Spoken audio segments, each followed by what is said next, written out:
まだ3歳の少女に内臓が損傷するほどの的暴行を加えた少年。彼が犯した吐き気を催すほどの悪魔の所業の全貌とは。2009年7月10日、アメリカアイオワ州チャールズシティ。それじゃあ仕事に行ってくるわね。クリステルのこと頼んだわよ。そう言って出かけていく両親。その背中を見送っていた少年はエドガー・コンセプシオン、当時14歳。エドガーの両親は共働きで、彼はいつも留守番を任されていました。そしてお兄ちゃん気持ち悪い。エドガーの隣には3歳のいとこクリステル・バーンズの姿が。クリステルは3週間前からこの家に預けられていたんです。彼女は体調が優れず吐き気を訴えることがたびたびありました。クリステルの手を引き、ため息混じりにバスルームへと向かったエドガー。思春期の彼にとって一日中思いをさせられる日々は少なからずストレスになっていました。そんな苛立ちをあらわにエドガーはクリステルを連れてバスルームへ到着。次の瞬間、彼はクリステルの口に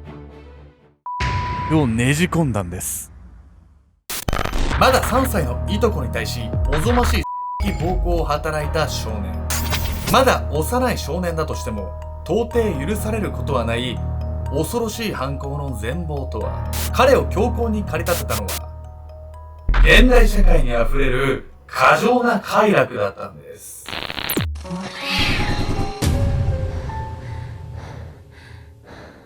おそすけんなんです。闇こです。みこさん、最近ね、ネットでジェラピケ頼んでたらおまけでスノードームがついてきたんですけど、あれってさ、自分でこうフリフリしてさ、雪がファーってなってるのをこう見るわけじゃん。俺家でさ、一人暮らしだからさ、ルナもいるからね、一人だと寂しいじゃん。なんかあれさ、みんなどうやって楽しんでるのあれ。いいじゃない、別にそんな寂しいなんて思わなくても。綺麗だな。でいいんだ。どう楽しんでるの自分。フリフリしておいて、オルゴールとか聞いて、クリスマスのシャンシャンシャンシャンかなんか聞いて、綺麗だなでしょ。寂しいなって思っちゃうってことは、新しい声に向かえばいいんじゃない？そりゃそうだけど、新しい声ってなんだよ、俺が失恋したみたい。本日ご紹介するのはアメリカアイオワ州で起こった殺人事件について。犯人は14歳の少年で、なんとまだ3歳のいとこに手をかけてしまったんです。小さい子が亡くなっちゃう事件っていうのは本当胸が苦しくなるんだけどさ、だってさ、3歳の子に対して殺意が湧く理由なんてあるはずなくない？マジで意味がわかんないね。なぜね、少年はいとこを殺してしまったのか。彼の犯行は思春期特有のあるね、感情が行き過ぎてしまった結果だったと言われてるんです。事件の日、少年の通報によって病院へ搬送された3歳の少女。彼女の体からは想像もしたくないような形跡が見つかったんです。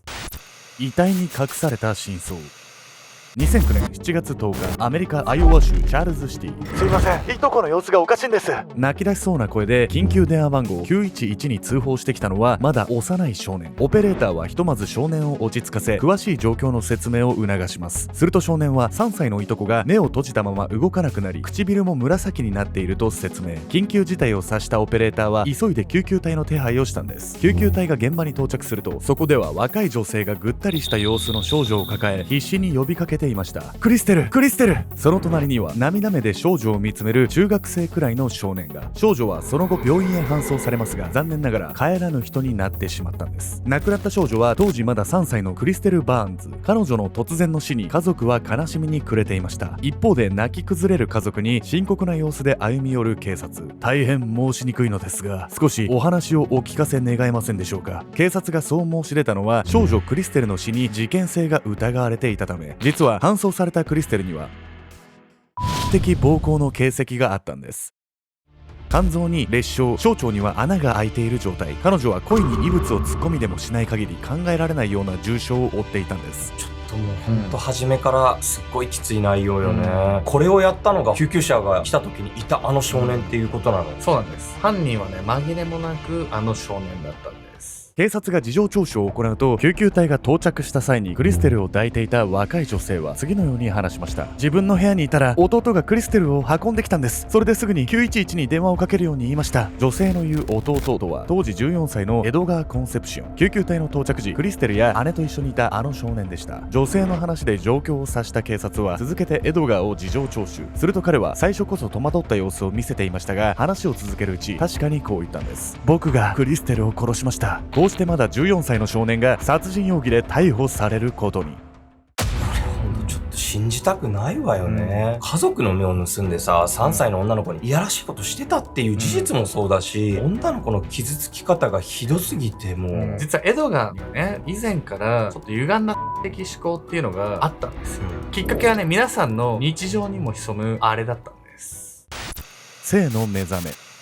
事件から3年前の2006年、フィリピン生まれのエドガーは両親と共にアメリカのアイオワ州チャールズシティへやってきました。移住した当時でも日常生活に支障がない程度の英語が話せたエドガーは新しい国での暮らしにもすぐに馴染むんです。一方でこの頃エドガーは学校である問題行動を起こしているんです。エドガー、なんてものを見てるの。コンピューター室での授業中、エドガーの席を通りかかった教師は思わず顔をしかめました。エドガーのパソコン画面にはアダルトサイトが表示されていたんです。当時まだ12歳にもかかわらず学校の授業中に堂々とアダルトサイトを閲覧していたエドガー。学校はこの一件を問題視し、以降エドガーのパソコンの使用を一切禁止にしたんです。性に強い関心を持つ時期だとは思うんだけど、授業中も耐えられずに見ちゃうってもうすごい中毒ぐらいになってるわよね。相当やばいよね。ネットぐらいだったらさ、思春期の男の子だって見るじゃないですか。ね、あんま問題ないようには思えるんですけど、ただこれ実はね、どうすぎると悪影響を及ぼすとされてるんです。というわけで本日のメトラキーワード、ネットの脳への影響について。2023年6月、アメリカの性に関する学術誌でアダルトサイトの月間の閲覧回数が TikTok、Netflix などの有名サイトよりも数億回多いことが発表されました。この発表はネットの刺激が非常に強く依存症となる人の多さを物語っているんです。思春期の発達段階にはその傾向はより顕著なんです。ネットの常習的な主張で耐性がつくと、人は暴力的なプレイや小児などより過剰な刺激を求めるように、時として実際の性犯罪に手を染めてしまうことも。1997年に警視庁科学警察研究所が行った調査によると、性犯罪者553人のうち 33.5% が AV を見て自分も同じことをしたいと思ったと回答。少年に限ればその割合は5割近くにもなり、思春期に過激なが簡単に見れてしまう環境が問題視されているんです。授業中にためらいもなくアダルトサイトを閲覧していたことからも、エドガーが普段からネットを見漁っていたことは明白でした。そして2009年6月、エドガーが14歳を迎えたその頃に彼の生活にはある変化が。それじゃあ仕事に行ってくるからクリステルのことお願いね。そう言っていつものように家を出て行った両親。普段と違っていたのは、彼らを見送るエドガーの隣に3歳のいとこクリステル・バーンズがいたこと。クリステルはこの日から3週間エドガーの家に預けられることになったんです。共働きの両親は留守にすることが多く、クリステルのおもりは主にエドガーの仕事。彼とまだ3歳のクリステルを2人きりにするタイミングが多かったことがそもそもの間違いだったのかもしれません。エドガーがさ、この動画見漁ってたっていう話を聞くと、確かに間違いが起こってもおかしくないっていう風には思えるわよね。でも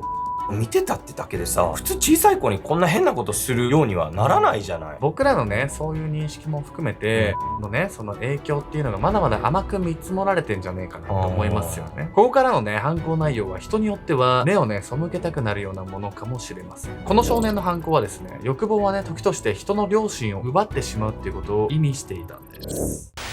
14歳の悪魔。約3週間クリステルの面倒を見ていたエドガー。その日々は14歳の少年にとっては非常に骨の折れるものでした。クリステルはまだ幼く、食事や着替え、排泄の補助が必要なことはもちろん、たびたび体調を崩しては嘔吐を訴えました。一日のほとんどの時間をいとこの世話に追われるその状況に、エドガーはみるみるストレスを募らせていったんです。なんで俺がこんなことしなきゃなんねんだよ。そうやってイライラが限界まで膨らんだある時、エドガーはその発散のために最悪の方法を思いつくんです。クリステル、ちょっとこっちに来てよ。そう言ってクリステルをバスルームへ連れ込んだエドガーは彼女のお腹に思い切り噛みつきました。痛い。悲痛に顔を歪め泣き出してしまういとこのクリステル。彼女のその姿を前にエドガーは内側からゾクゾクと快感が湧き上がってくるのを感じました。これだ、こういうのがやってみたかったんだ。その後も噛みつく、つねるなどの暴行を繰り返したエドガー。挙句の果てに彼は泣き叫ぶいとこクリステルの口に自分のをねじ込んだんです。いや、ちょっとこういうのがやってみたかったっていうからには、どんな動画を普段見てるっていうのこいつは。この時いとこに手出さなかったとしても、この感じだといつか性犯罪者にはなっていたでしょうね、これ。そうやって約3週間、両親が留守がちなのをいいことに、いとこのクリステルに的暴行を加え続けたエドガー。迎えた2009年7月10日、両親が出かけた後、クリステルはその日も体調不良を訴えました。お兄ちゃん、気持ち悪くて吐きそう。その言葉を聞くと、エドガーはいつも通り彼女の手を引いてバスルームへ向かいます。そしてこの後、ついに悲劇の瞬間が訪れてしまうんです。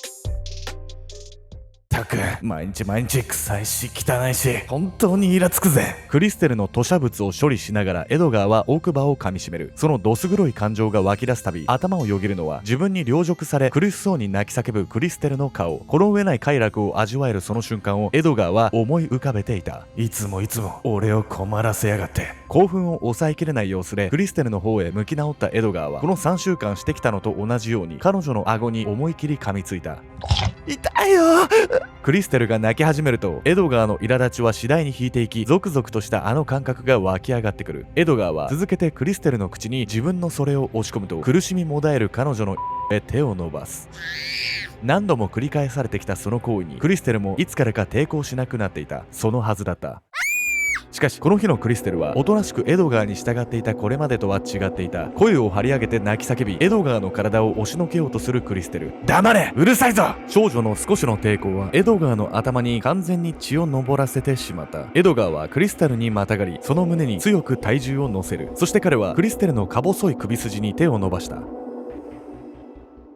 ほんと最悪。抵抗されて思わず殺しちゃったってことこれ。そうなんです。思わず弾みでね、殺したと語ったエドガーなんですけれども、その時の感情について、本当にね、もう到底許せないような言葉を残しているんです。抵抗するクリステルを黙らせようと首を絞めたエドガーは、自分でもどれくらいの時間その手に力を込めていたかわからないほどの間、その首を絞め続けました。そうしているうちにクリステルは口から泡を吐き、体をビクビクと痙攣させたかと思うと、ぐったりと脱力、ついに窒息死してしまったんです。そしてエドガーは彼女を絞め殺したその時の感情を後にこう語っているんです。最初の方は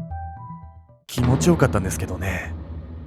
病院でクリステルの死亡が確認された後、警察の事情聴取で罪を自供したエドガー。事件から約1年後の2010年11月、あまりに残虐な犯行内容から成人同様に裁かれた彼は、第1級殺人、第1級的暴行の罪で仮釈放なしの終身刑を下されるんです。またエドガーはこのほか第2級的暴行で禁錮25年、児童虐待の罪で禁錮5年を言い渡されます。犯行当時14歳という年齢を考えれば、それらの判決は異例中の異例とも呼べるものだったんです。異例の判決なのかもしれないけどさ、私は妥当な判決だなって思ったわよ。だって小さな女の子にあんなことしておいてさ、まだ子供だとかも14歳でしょ。こんなの関係ないわよ。もう被害者とかね、遺族のことを考えるともっともだとは思うんですけれども、法的な観点で言えばね、この判決には少し問題があったようなんです。2013年、エドガーの弁護士は彼に下された仮釈放なしの終身刑の判決を不服とし、再判決を求める申し立てを行います。この申し立てが行われたことには、この前年にアメリカの最高裁が下したある判決が関係していました。その判決は、少年に対し強制的に仮釈放なしの終身刑を下すことは違憲であるというもの。少年が被告人の場合、裁判官は判決を下す前に犯行内容以外にも少年の個人的背景を考慮しなければならないとされたんです。この決定によって2016年2月、再判決を下されたエドガーは仮釈放の可能性を含む終身刑に減刑。一方で再判決の審理を担当した裁判官はこうも述べました。あなたは仮釈放付きの終身刑となりましたが、必ずしも刑務所から出られるとは限りません。その言葉は法がエドガーを許したとしても、関係者の感情としてはやはり彼が犯した罪は到底許されないということを言い表すかのようでした。幼い少女を残酷に陵辱殺害し、その時の感情を気持ちよかったなどと発言した少年。ネット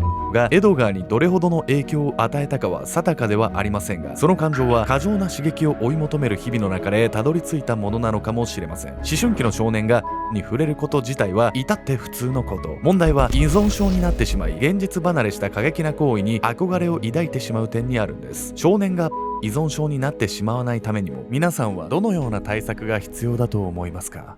おざっすというわけでね、皆さん、そろそろ何ですか？そうですね、クリスマスですね。というわけで、ここでね、皆さんに重大発表があるんです。はい。現在ね、オンラインサロンでしか見られない限定動画を目当てに、もうかなりたくさんの人がね、秘密結社アルゴメトリに入会してくれてるんですけれども、はい、やっぱりこう、お金がかかるっていうところで、無料期間ないのっていうね、リクエストも多数いただいてるんで、今回ね、クリスマスキャンペーンとして用意させていただきました。なんと今入れば、こちらの限定動画が無料で1週間見放題です。豊田商事会長刺殺事件、村井秀夫刺殺事件、北九州監禁連続殺人事件、和歌山毒物カレー事件、長崎男児誘拐殺人事件、バッキー事件、井の頭公園バラバラ殺人事件、プチエンジェル事件。やっぱりね、事件のラインナップとしてはね、非常にこう物騒ではあるんで、ちょっとやっぱ YouTube ではやれないなっていうところでね、サロン限定してる動画ね、この他にもたくさんあります。サロンも開設してからね、半年以上も経ってるんで、限定動画の数もね、かなり増えてますと。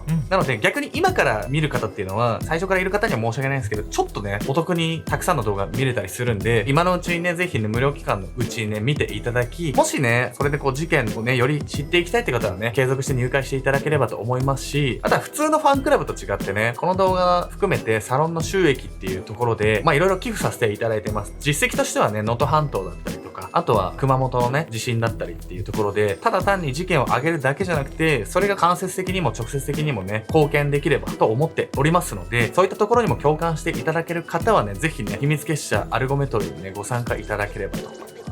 その他にもね、僕とかヤミコさんとのね、ワンオンワンで1対1でね、皆さんとお話しする機会も作ってますし、あとは東京だったりね、いろんな都市でね、オフ会っていうのもね、開催しておりますので、実際にね、僕とかヤミコさんとお会いしたいなとか、1対1で喋りたいなとか、いろんなお話聞いてみたいなっていう方はね、サロンにね、ぜひ入っていただければと思います。